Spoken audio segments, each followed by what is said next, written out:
दोनों, थकान, उम्मीद, डर, सब मिला जुला। 7वें दिन तक तो अमारा की हालत बहुत खराब हो जाती है।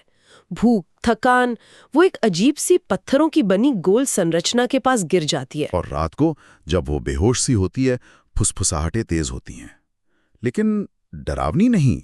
अच्छा, फिर कैसी? दुख भरी, जैसे जैसे जंगल रो रहा हो उसके साथ।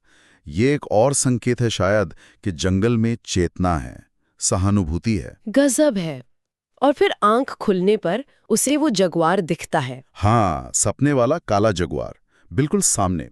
लेकिन वो हमला नहीं करता, बस शांत खड़ा रहता है। और फिर वो मुड़कर चलने लगता है। हाँ, धीरे धीरे, और रुक रुक कर अमारा को देखता है, जैसे कह रहा हो मेरे पीछे आओ।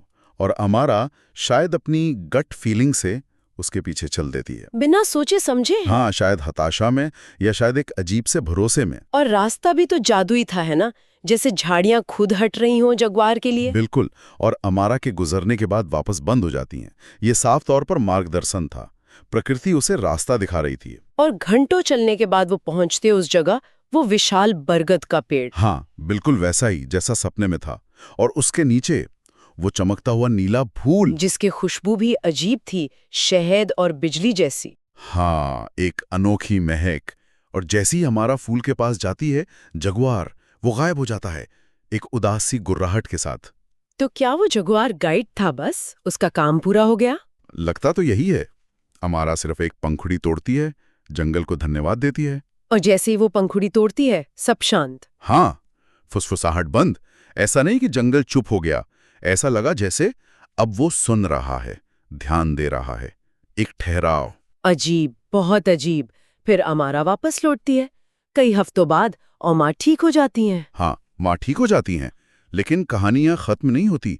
जब हमारा वापस उस जंगल को खोजने जाती है, सबूत के लिए या शायद समझने के लिए, उसे वो जगह नहीं मिलती। कभी नहीं मिलती। जैसे वो जंगल या तो खिसक गया हो, या शायद वो खुद चुनता है कि किसे मिलना है। किंवदंतियां तो यही कहती हैं, पर अमारा का मानना कुछ और है। हाँ, वो कहती है कि जंगल चमत्कार नहीं देता, वो मौके देता है।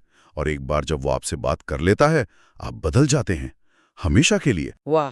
तो ये कहानी सिर्फ एक एडवेंचर नहीं है। बिल्कुल नहीं। ये सवाल उठाती है विज्ञान की हदों पर, इंसान की जरूरत की ताकत पर, और प्रकृति के रहस्यों पर, जिन्हें शायद हम कभी समझ ही ना पाएं। ये सोचने पर मजबूर करती है कि असलियत क्या है और विश्वास कहाँ से शुरू होता है। सही कहा। तो हम अपने श्रोताओं को यहीं एक सवाल के साथ छोड़ते हैं। क्या वाकई जंगल ने अमारा से बात की, उसकी मदद की, या ये सब उसके अपने मन का